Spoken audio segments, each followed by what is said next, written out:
Ok, c'est parti, on va faire le premier formulaire, mais d'abord, on va commencer à voir comment on peut naviguer là-dedans, et quel est le principe de cette navigation. C'est-à-dire quand je clique ici, vous voyez que je suis en train de naviguer. Donc on va voir que c'est avec un index, l'index qu'on a juste ici, form index. Et donc ce que je vais faire ici, je vais faire une opération ternaire. Je vais dire form index est strictement égal à 1, point d'interrogation. Si oui, je vais envoyer card begin. Oups. Si oui, j'envoie card begin. Et je vais lui envoyer modify index à l'intérieur. Modify index est égal modify index. Modify index. Alors, je vais dézoomer, sinon on comprend rien. Tac, c'est juste sur une ligne comme ça, vous voyez. Hop, et sinon, pour l'instant, je vais dire 2 points. Je vais aller à la ligne plutôt. Je vais dire 2 points, chaîne de caractères vide. Ok, donc regardez, on a form index est égal à 1, point d'interrogation. Alors, j'envoie card begin. Ok, et donc, normalement, si je suis ici, modify index n'a pas encore été créé, donc il faut venir le faire ici. Modify index égale... Hop, ça va être la fonction qui nous sert à modifier l'index. Voilà. Et donc, de base, vous voyez bien que je suis en train de voir ce composant-là. Je suis en train de voir card begin ici. Alors que si j'avais mis 2, je ne le verrais pas, je verrais rien du tout. Ok, là, je ne vois rien du tout. Voilà. Donc, en fait, on va faire ça, et sachez-le, on peut faire des suites comme ça d'opérations ternaires. C'est-à-dire qu'on dit, est-ce que form index est égal à 1? Si oui, j'envoie ça. Sinon, est-ce que form index est égal à 2? Si oui, j'envoie le premier formulaire. Sinon, etc., etc. C'est ça qu'on va faire, en fait. Voilà, c'est assez funky, mais ça nous donne comme ça le résultat escompté. Voilà, parfait. Donc on a ici notre première carte. Maintenant, quand je clique sur commencer, j'aimerais que, bien justement, ça modifie l'index et que j'arrive à l'index 2. Donc ici, c'est modify index qu'on a juste là.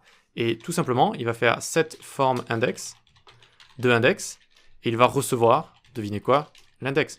Ok? Et donc, c'est lorsque je vais cliquer dans le bouton dans card begin que ça va trigger cette fonction. Donc je vais dans card begin ici, et je fais onClick est égal. Et donc là, vu que j'ai envie de passer encore une fois un argument, je suis obligé de faire une fonction anonyme fléchée, props.modify index 2. Et ici, donc, oups, je dis que je reçois les props comme ça. Je fais pas de structuring, je reçois juste les props et je fais props.modify.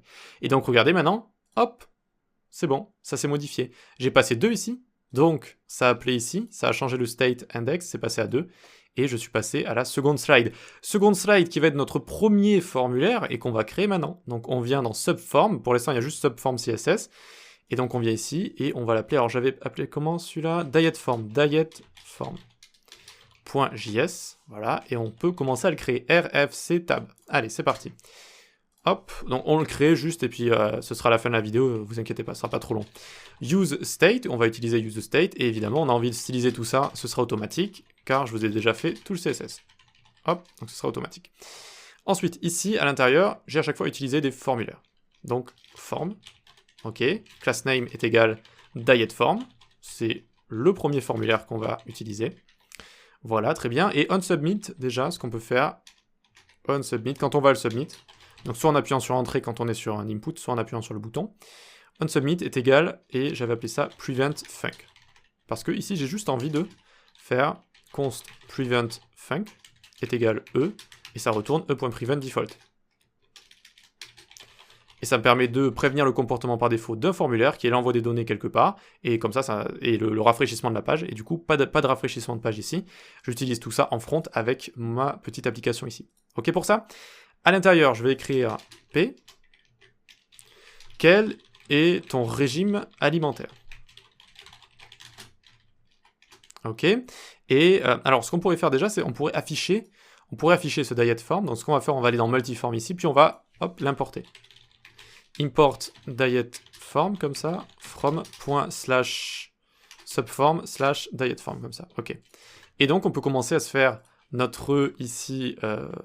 Hop, notre opération ternaire funky, et en faisant ici un ou, form index est strictement égal à 2, point d'interrogation, alors j'envoie dietform. Dietform comme ça, ok. Et après je peux sauter à la ligne et faire ceci. Donc voyons voir, ah non, si on fait avec Prettier, ça va pas rendre les choses jolies. Donc on va essayer de faire ça à la main, comme ça, assez propre. Voilà, parfait. Ok, donc on va faire une suite comme ça, une suite tout simplement. Et on va passer aussi Modify Index à Diet Form, vu qu'on en aura besoin pour se déplacer dans notre onglet comme ça. Ok, donc ici, si je suis à Index 1, normalement j'actualise, je suis à Aide-nous à ravir tes papilles. Maintenant, je clique sur Commencer, ça trigger Modify Index, et ça nous amène à quel est ton régime alimentaire. C'est ce qu'on était en train de coder juste là. Ok, vous comprenez? Donc je pense qu'on peut y aller. Allez, label HTML for no diet. Et ici, on peut écrire pas de régime en particulier. Et donc, ce sera le cas où on n'a pas forcément voilà, de régime en particulier. Donc ici, le type, ça va être radio. Ok. Le on change, quand on va le changer, ça va trigger handle radio. Donc il faut le créer, sinon on aura une erreur. Const handle radio. Tac. Hop, parfait. Donc ça, on s'en occupera dans la prochaine vidéo. Pour l'instant, on fait juste la partie, on va dire, interface. Name, ça va être diet. Ici, c'est important de mettre name parce que quand vous avez des radios, ça va tous les lier. Et ça va accepter qu'une seule réponse parmi les radios. Voilà, c'est pour ça qu'on met un name ici. Name est également efficace si vous faites du backend, hein, si vous récupérez vos données.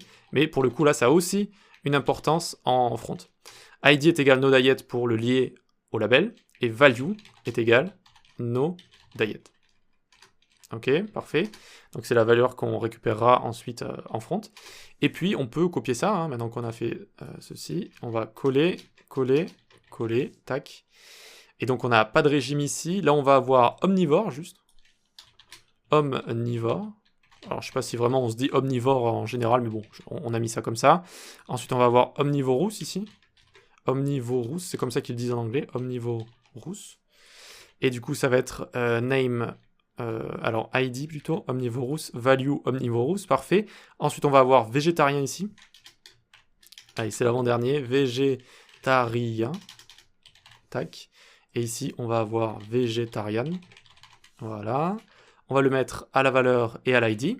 On lit le label avec l'ID et on met la valeur pour ce qu'on va récupérer dans notre objet. Et enfin on aura les vegan ici. Donc vegan. Tac. Value, ID. Et ici, on va pouvoir se placer également vegan. Ok, super. Donc, c'est bon pour tout ça. Il nous manque une dernière chose. À la fin d'un formulaire, qu'est-ce qu'il y a? Bien, il y a un bouton, hop. OnClick est égal props.modifyIndex, évidemment. Modify index, comme ça. Tac, et on ira à l'index 3. Et ici, on peut écrire valider. Ok. Et les props, il faut les recevoir. Donc, hop, on dit bien ici qu'on va recevoir des props. Voilà, écoutez, hop, j'actualise, je suis à la première slide, la carte begin, je clique sur commencer, j'arrive sur ici, donc quel est votre régime en particulier, et vu qu'on a mis le même name partout, vous voyez que ça accepte une seule valeur, comme ça. Si on n'avait pas mis name partout, on aurait pu en cliquer sur plusieurs.